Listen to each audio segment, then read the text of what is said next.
الحمد للہ رب العالمین والعاقبۃ للمتقین والصلاة والسلام علی سید الانبیاء والمرسلین اما بعد فاعوذ باللہ من الشیطان الرجیم بسم اللہ الرحمن الرحیم۔ حضرات گرامی، سورہ نمل کی چند آیات اس سے پہلے بیان ہو چکی ہیں۔ اب انشاءاللہ سورہ نمل کے جو آیات جہاں سے سلسلہ ٹوٹا تھا مختصر تفسیر کا،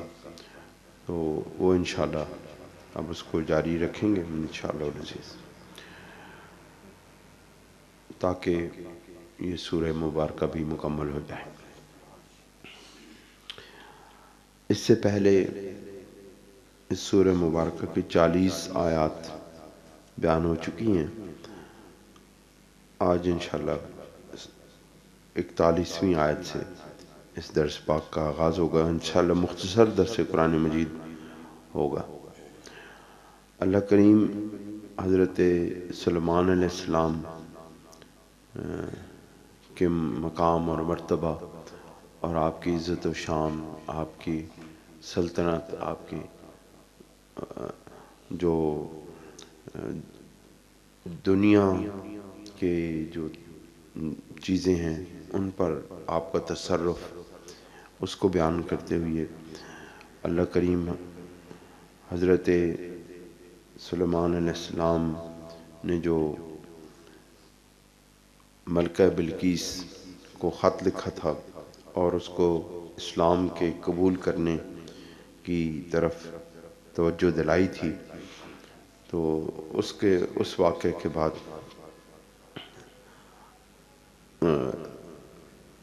اس کو لکھا کہ تو ہمارے پاس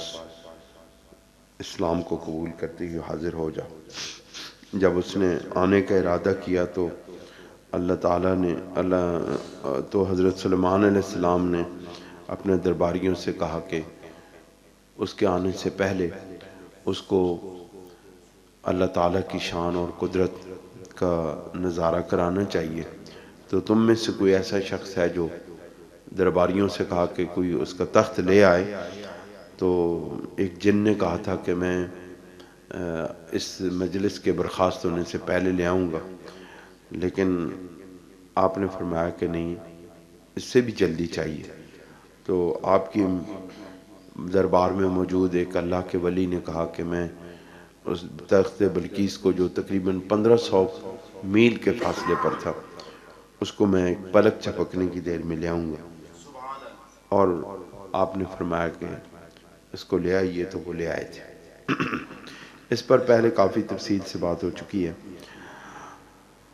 اللہ کریم ارشاد فرماتے ہیں قال نکروا لها عرشها ننظر اتهتدی ام تکون من الذین لا یہتدون۔ آپ نے حکم دیا کہ نکروا لها عرشها، اس کے لیے اس کا جو تخت ہے اس کی ہیئت کو تبدیل کر دیا جائے، اس کے اندر اس کو شکل کو تبدیل کر دیا جائے۔ ننظر اتہتدی ام تکون من الذین لا یہتدون، ہم دیکھتے ہیں کہ وہ حقیقت پر آگاہ ہوتی ہے یا ہو جاتی ہے ان لوگوں سے جو حقیقت کو نہیں پہچانتے۔ یہاں پر یہ ہے کہ اللہ کے نبی نے اس کو آزمانے کی کوشش کی، اس کی عقل و فہم کو، اس کی دانش کو اپنا جاننے کے لیے کہ کیا اس کے اندر حق کو قبول کرنے کی یا اتنا فہم، اتنی فراست ہے کہ وہ حق قبول کرنے کی اپنے اندر طاقت رکھتی ہے۔ تو اس کے جو عرش لایا گیا تھا، اس کا جو تخت لایا گیا تھا، اس کی ہیئت کو تبدیل کر دیا گیا۔ فلما جاءت، جب وہ آئی، قیل اہٰذا عرشک، اس کو کہا گیا کہ یہ جو تخت ہے، کیا یہ آپ کا تخت ہے؟ آپ کا جو تخت ہے یہ وہ تو نہیں ہے کہیں؟ قالت کانہ ہوا، اس نے کہا کہ ہاں اس جیسا ہی لگتا ہے، اس جیسا ہی ہے۔ وَهُوَ أُوتِينَا الْعِلْمَ مِنْ قَبْلِهَا، وَكُنَّا مُسْلِمِينَ، اور ہمیں اطلاع مل گئی تھی اور اس واقعہ کی اس سے پہلے،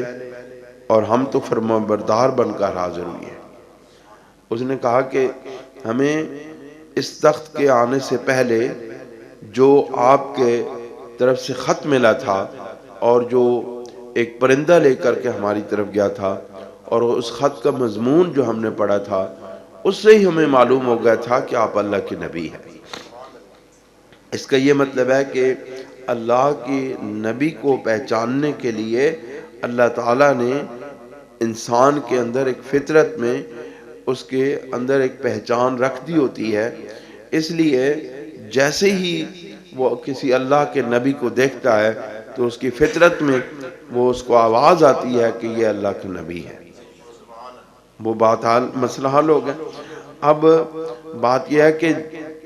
اللہ کے نبی کو پہچاننے کی، اللہ کے نبی پر ایمان لانے کی وہ جو ایک فطرت کے اندر رکھی ہوئی چیز ہوتی ہے، وہ انسان کو بتا دیتی ہے کہ یہ حق کیا ہے اور باطل کیا ہے، اور حق اور باطل کے اندر وہ تمیز کرنے والی عقل رکھتا ہے، جس سے وہ پہچان لیتا ہے کہ اللہ تعالیٰ جس کو قوت عطا کرتا ہے، اپنی عنایت کرتا ہے، اس کا مقام اور مرتبہ کچھ اور ہوتا ہے، باقی معاملات کچھ اور ہوتے ہیں۔ اس لیے حضرت سلیمان علیہ السلام نے ان کی بلقیس کی عقل کو پہچاننے کے لیے جب اس کے تخت کو تبدیل کر دیا تاکہ معلوم ہو سکے کہ یہ کیا حق کو جان سکے گی کہ نہیں جان سکے گی، تو جب اس نے کہا کہ یہ بالکل بعینی وہی ہے یا اس جیسا ہی ہے، تو حضرت سلیمان علیہ السلام کو معلوم ہو گیا تھا۔ اور پھر اس نے جب یہ جملہ کہا، یہ جملہ بہت قابل ذکر ہے، انہوں نے کہا کہ یہ جو آپ نے تخت میرا تخت لایا ہے یا اس جیسا ہی میرا تخت بالکل لایا ہے، اس سے پہلے جو نشانیاں ہمیں مل چکی ہیں ہم وہ دیکھ چکے ہیں، وَكُنَّا مُسْلِمِينَ، اور ہم تو پہلے ہی مسلمان ہو چکے ہیں۔ یعنی کہ آپ کی بارگاہ میں آنے سے پہلے ہم اسلام لے کر آئے ہیں، ہمیں اسلام کی کشش کھینچ کے لائیے آپ، اے اللہ کے نبی آپ کی بارگاہ میں۔ وَصَدَّهَا مَا كَانَتْ تَعْبُدُ مِن دُونِ اللَّهِ إِنَّهَا كَانَتْ مِن قَوْمٍ كَافِرِينَ۔ وَصَدَّهَا مَا كَانَتْ، اور روک رکھا تھا اسے ایمان لانے سے بتوں نے، یعنی کہ وہ جن بتوں کی، شمس کی، سورج کی عبادت کرتی تھی، بتوں کی عبادت کرتی تھی، اس چیز نے ان کو روک رکھا تھا۔ تعبد من دون اللہ، جو اللہ تعالیٰ کے سوا جو بتوں کی عبادت کرتی تھی اس چیز کو اس نے روک رکھا تھا۔ انہا کانت من قوم کافرین، بے شک وہ قوم کفار میں سے تھی۔ قیل لا ادخل الصرح، اسے کہا گیا کہ اس محل میں داخل ہو جا۔ اب وہ جب آئی، جب اس کے سامنے تخت رکھا گیا، پھر اس کے بعد اس کو ایک اور آزمائش سے گزرنا پڑا۔ اس کا مطلب ہے کہ اللہ کے بندے کسی کو کوئی مرتبہ دینا چاہتے ہیں تو اس کو آزمائشوں سے گزارتے ہیں، تاکہ کیا وہ اس عقل و فہم کے مطابق جو اس عہدے کا تقاضا کرتا ہے اس کے مطابق یہ عقل و فہم رکھتا ہے کہ نہیں رکھتا ہے، تب جا کے اس کو اس مقام پر بٹھایا جاتا ہے، ایسے نہیں بٹھا دیا جاتا اس کو۔ آپ دیکھیں اللہ کے بندوں، اللہ کے ولیوں کے پاس جس وقت لوگ جا کے تربیت حاصل کرتے ہیں، اس تربیت کے دوران میں ان کو آزمائشوں سے گزارا جاتا ہے، ان کو مختلف مراحل سے، مختلف تکلیفوں مصیبتوں سے گزار کے، ان آزمائشوں سے گزار کے اس کو جب کسی مقام اور مرتبے پر فائز کیا جاتا ہے، پھر وہ اللہ کے دین کے لیے کام کرتا ہے، پھر وہ اللہ تعالیٰ کے دین کی سربلندی کے لیے کام کرتا ہے۔ یہ اللہ تعالیٰ کا اور اللہ تعالیٰ کے بندوں کا طریقہ ہے کہ وہ بندوں کو آزماتا ہے، اور جس کے جو قابل ہوتے ہیں اس قابلیت کی بنیاد کے اوپر، یا قابلیت پیدا کر کے اس کو اس مقام پہ بٹھایا جاتا ہے، یا قابلیت ہوتی ہے تو اس مقام پہ بٹھایا جاتا ہے، دونوں طریقے اختیار کیے جاتے ہیں۔ تو کہا کہ قیل لا ادخل الصرح، جب اسے کہا گیا کہ محل میں داخل ہو جاؤ، فلما رأت حسبته لجة، اور جب اس نے دیکھا کہ یہ فرش، یہ ایک تالاب سا ہے، اس تالاب میں سے گزرنا ہے، یہ گہرا پانی ہے، وَكَشَفَتْ عَنْ سَاقَيَا، تو اس نے اپنی پڑلیوں سے اپنے جو لباس تھا اس کو اوپر کر لیا کہ اب اس پانی میں سے گزر کے جانا ہے، تو اس نے اپنے لباس اوپر کر لیا. قَالَ إِنَّهُ سَرْحٌ مُمَرَّدٌ مِّن قَوَارِيرَ، تو حضرت سلمان علیہ السلام نے کہا کہ نہیں، شلوار اونچی کرنے کی یا تیبند اونچا کرنے کی یا لباس اونچا کرنے کی ضرورت نہیں ہے، یہ تالاب نہیں ہے بلکہ یہ شیشے کا بنا ہوا ایسا شفاف فرش ہے جس کے نیچے پانی چھوڑا گیا ہے، اور ایسے محسوس ہوتا ہے جیسے ہم نے پانی میں سے گزر کے جانا ہے. تو یہ اللہ کے نبی نے اس کی عقل کی ایک اور آزمائش سے گزار کے اس کو بتا دیا کہ اللہ کے نبی کے سامنے اپنی عقل کو پست رکھنا ہے اور اپنی عقل کو کل نہیں سمجھنا ہے، بلکہ یہاں جب اللہ کے نبی کے دربار میں جاؤ تو قدم پھونک پھونک کے رکھو اور احتیاط کے ساتھ چلو. کیوں کہ جو کچھ تمہیں وہاں پہ نظر آتا ہے حقیقت میں ہوتا نہیں ہے، وہاں بڑے ادب و آداب کا مقام اور مرتبہ ہوتا ہے. قالت رب انی ظلمت نفسی، اس نے کہا، ملکہ بلقیس نے کہا کہ بے شک میں نے اپنی جان پر بڑا ظلم کیا، یعنی کہ اس سے پہلے میں اپنی جان پر ظلم ڈھاتی رہی، میں سورج کے آگے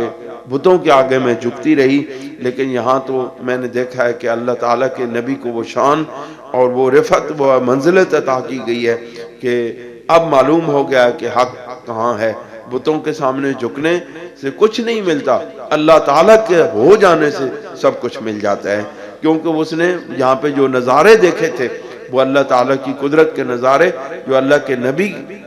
علیہ السلام کے ذریعے سے دکھائے جا رہے تھے. تو اس نے کہا کہ رب انی ظلمت نفسی، یا رب ذوالجلال، اے میرے رب میں نے اپنی جان پر بہت ظلم کر لیا، واسلمت مع سلیمان للہ رب العالمین، اور آج میں حضرت سلیمان علیہ السلام کے ساتھ رب العالمین کے جو رب ذوالجلال اللہ جو ہے جو تمام جہانوں کا رب ہے اس پر ایمان لے آئی ہے. اللہ تعالی ہمیں بھی ایمان کی حلاوت، ایمان کی ساتھ محبت، ایمان حقیقی ایمان قبول کرنے کی توفیق عطا فرمائے. وآخر دعوانا ان الحمدللہ رب العالمین. الصلاۃ والسلام علیکم یا رسول اللہ.